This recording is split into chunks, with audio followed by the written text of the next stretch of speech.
Hi everybody. Today we are going to study the pattern, so be ready for working very hard because the pattern is something difficult which requires study and memory. What is the pattern? Basically, the pattern is the ability to use correctly gerunds or using correctly infinitives with to. So let's begin right now, okay? We are going to follow the book. So in this video, we will learn specifically how to speak correctly by using verbs in the gerund and verbs in the infinitive with to, okay? So let's pay attention to this page. This page comes from your book. We have 6 sentences. Sentence number 1 is boxing can be dangerous. You can see boxing in green color. I avoid eating late at night. You can lose weight by exercising regularly. My favorite sport is swimming. It's no use arguing with him, and let's go bowling after school. So all of these sentences have in common that use gerunds, okay? Boxing, eating, exercising. When you use gerunds, okay, let's focus in number 1. In number 1, they say that you use a gerund when the verb is the subject of the sentence. For example, when you use a verb beginning a sentence, you always say that verb with the ing. In this case, boxing. Boxing can be dangerous. Boxear puede ser peligroso. So when you begin a sentence with a verb, your obligation is to say that verb in the ing form. Let's go to number 2. I avoid eating late at night. In this case, avoid is a verb which you normally use when if you use avoid and then after avoid a verb, this second verb obligatorily goes with ing. So after certain verbs, like for example avoid, you use ing. Okay, there are many other verbs that use ing in this second position. Okay, this is only an example. Let's go with 3. You can lose weight by exercising regularly. In this sentence, they say that after prepositions, in this case, by is a preposition. After prepositions, if you use a verb, it goes in the ing. This is a grammatical rule. Then let's go to number 4. My favorite sport is swimming. It says after if you use the verb, we said if you use the verb in the beginning of the sentence, you use ing, but after verb to be, after is, we consider that a new sentence begin. So technically, this verb here is beginning a new sentence. I repeat, after is, after are, if you put a verb, this verb goes in the ing fashion. Number 5. It is no use, no vale de nada, it is no use arguing with him. Look at this. It is no use. It is no use is a special expression, okay, which requires ing after it. Every time you say no vale de nada hacer algo, this hacer goes in the ing. For example, no vale de nada correr. You say it's no use running. Because it's no use requires ing after the expression. And let's go to number 6. Let's go bowling after school. This is very popular. After go, okay, when you say go and an activity, this activity goes in the ing. Go bowling, go swimming, many other activities with go, use the ing version. Now let's go to the infinitives. Look at these sentences. I am so glad to see you. Don hired a secretary to work part-time. Number 3, the first one, to reach the finish line wins.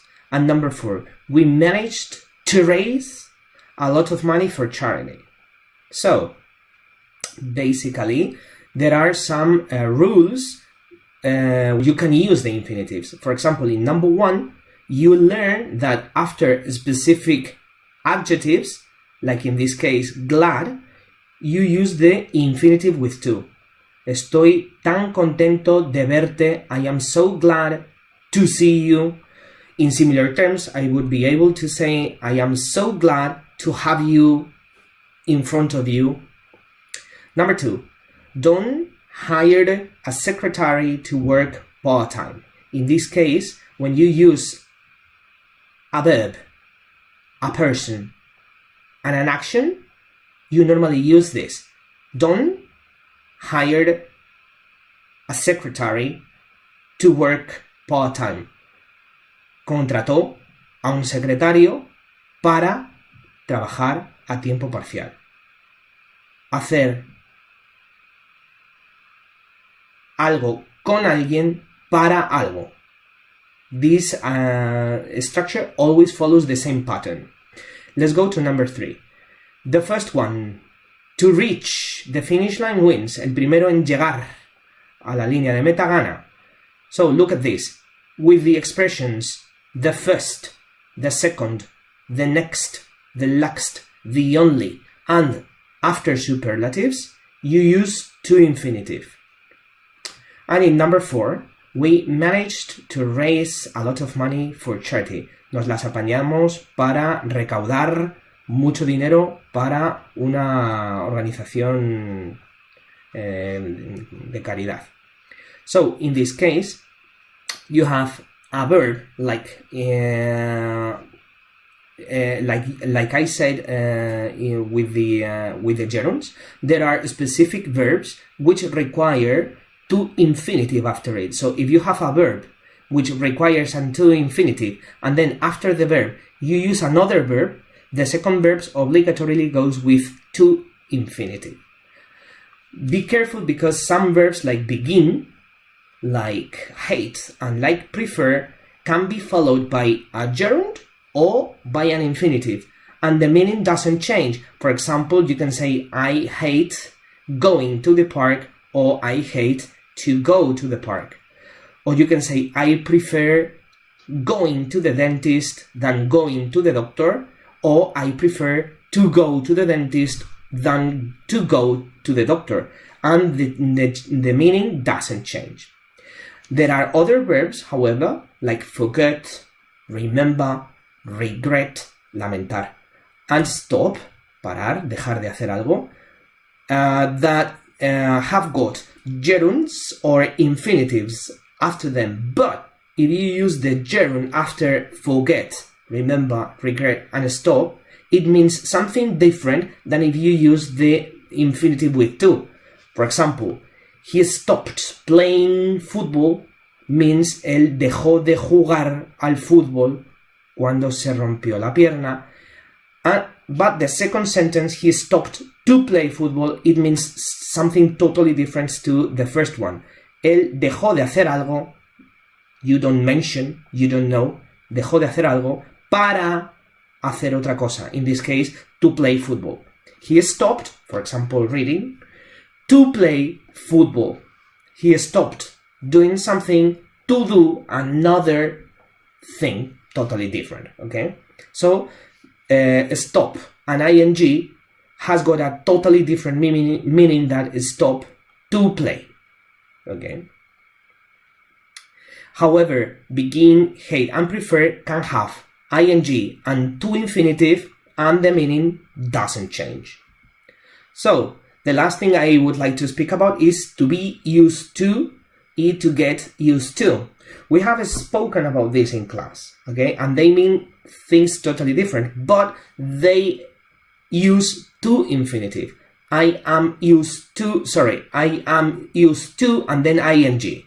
Estoy acostumbrado a llevar casco, and get used to, acostumbrarse a. In this case, estar acostumbrado a, acostumbrarse a. Nosotros nos acostumbramos pronto a la comida. We got used to the food.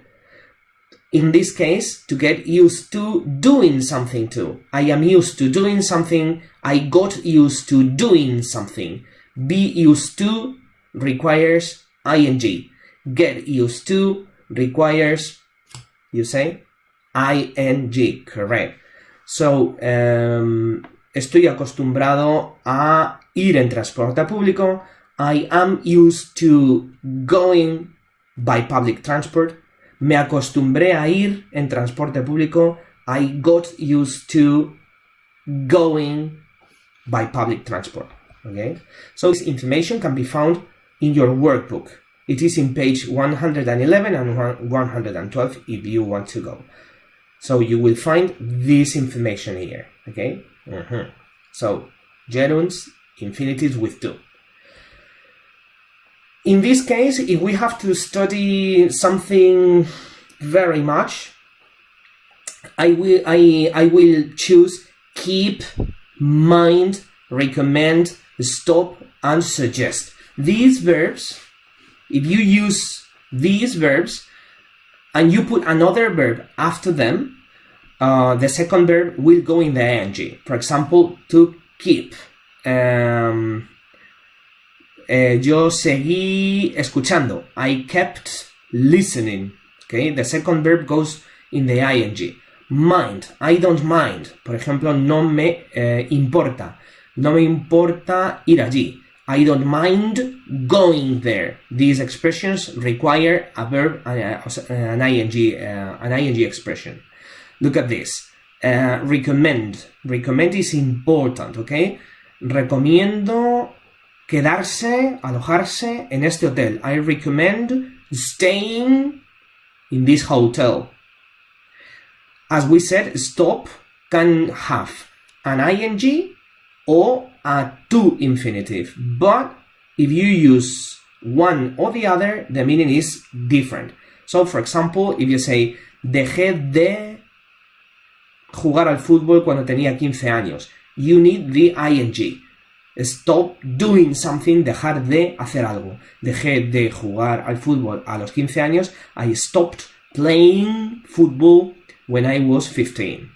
Suggest, recommend, suggest, they mean the same, also requires an ing. For example, she suggested going to the beach. Sugirió ir a la playa. Why going? Because suggest is a verb that requires ing after it. There are other expressions. No sirve de nada. It's no use. No sirve de nada hacer algo. It's no use doing something. It's no use arguing with him. No sirve de nada discutir con él. I can't stand. No soporto. No soporto hacer algo. For example, you can say no soporto hacer deporte. I can't stand doing sport. I can't stand requires ing. Okay?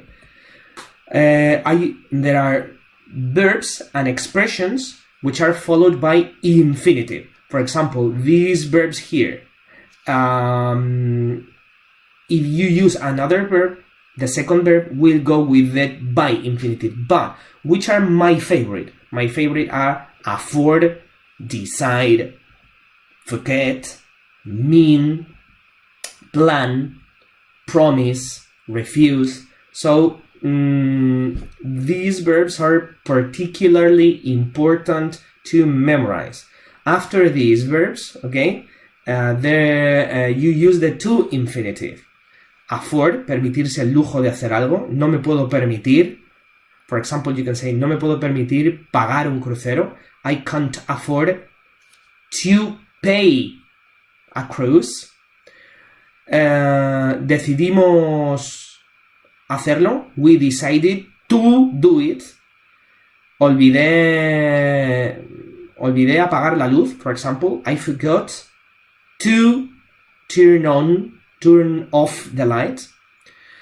Then you have mean, plan, promise, refuse. Look at this. He refused to help with the dishes. Se negó a ayudar con los platos. So all of these required to infinitive. Okay? And there are specific verbs which require a person and then a verb. For example, invitar a alguien a hacer algo. Convencer a alguien de hacer algo. Recordar a alguien a hacer algo. In this pattern, you use the verb in question, which are these. These are typical verbs following this. I invited this person, Mary, to do something, to come over. Bob persuaded this person, in this case me, to go on the picnic. This infinitive, to infinitive, is obligatory with this verb. Jane reminded, le recordó, me, she reminded me to call for the appointment. Okay? So, this is the first part of the video, and this is the main information that you have to study, you have to remember for the exam. Is it okay? See you in the next video, which the second video will continue this video, but with examples and activities that you have to do mentally. Let's go.